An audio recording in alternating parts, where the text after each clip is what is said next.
in a bull market, you issue shares, and in a bear market, you potentially have options to buy them back. And in both scenarios, you're increasing Bitcoin per share, which is what your shareholders want at the end. So it's great to have this in their toolbox now as well.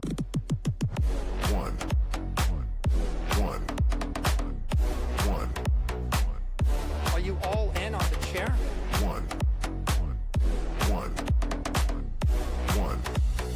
How many chairs are you sitting on right now?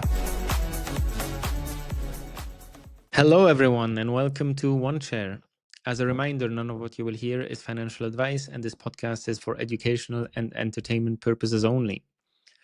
So we're going to start today's show by talking about the Lugano Plan B conference that we attended last week. It was super interesting to join the different Bitcoin talks, and we're able to talk to some very interesting people too at the event, and also attend some Bitcoin Treasury specific talks with one a bit technical on the regulatory hurdles in Switzerland specifically for Bitcoin Treasury companies.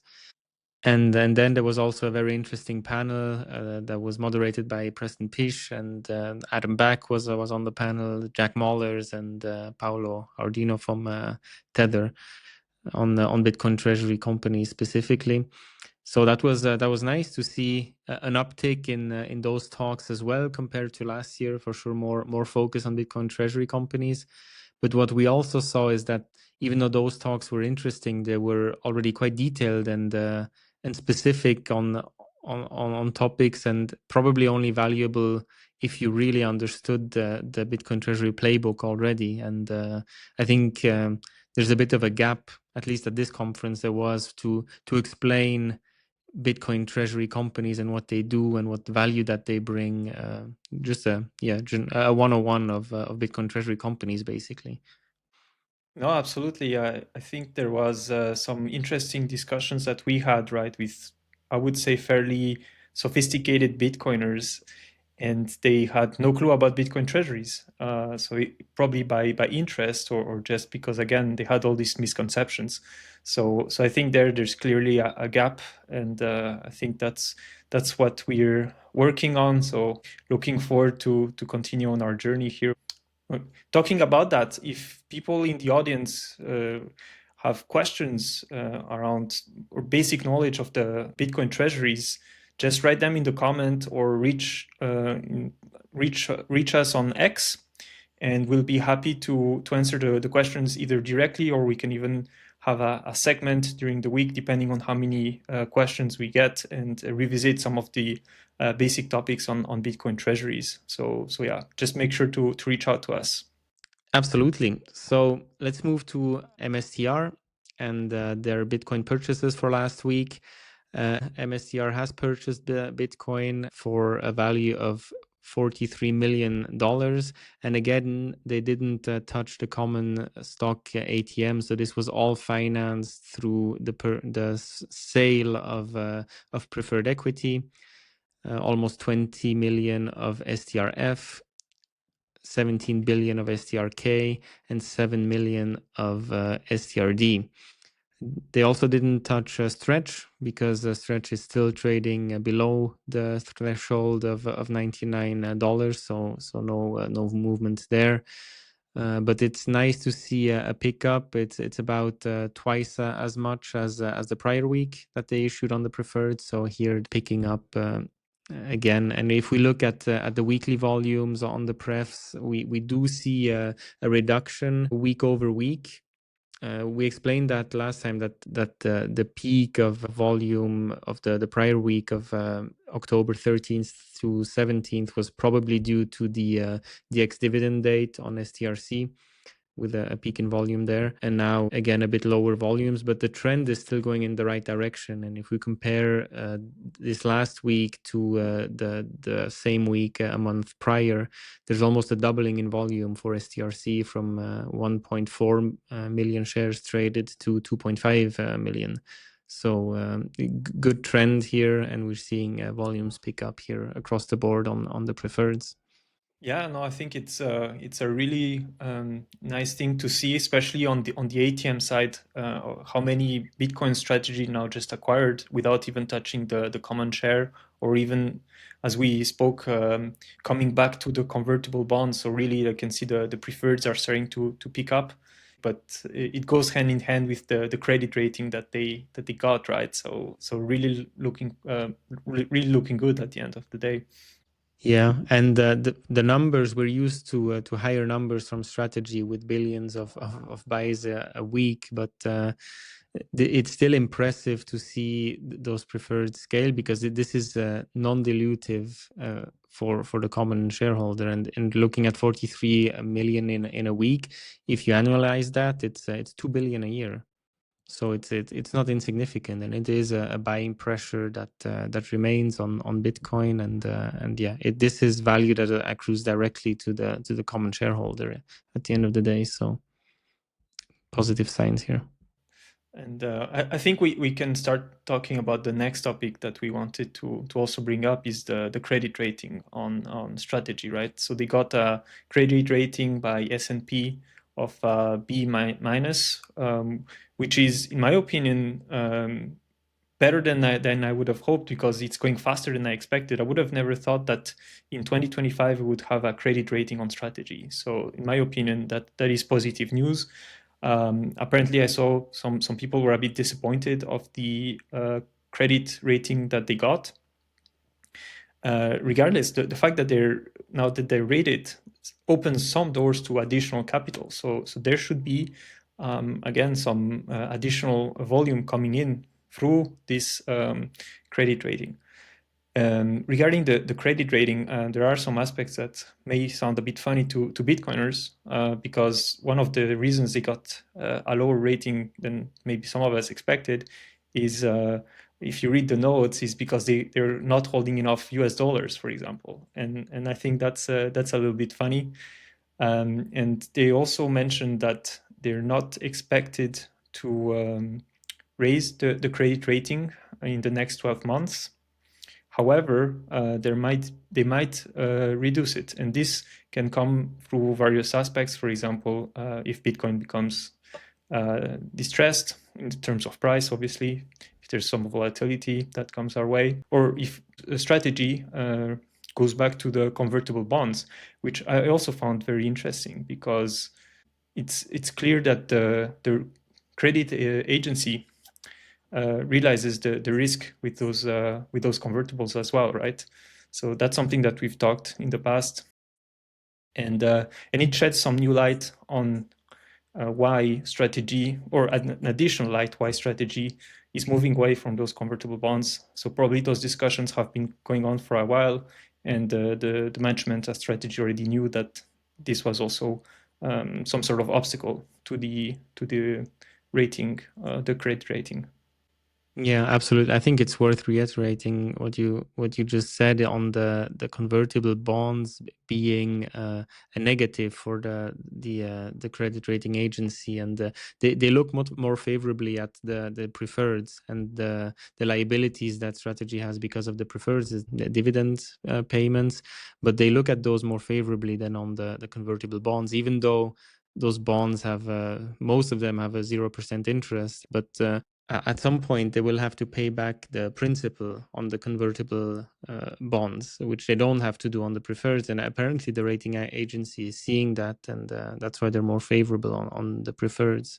And probably explains why strategy is really moving away from the convertible bonds and really trying to lever back up again with the preferred specifically.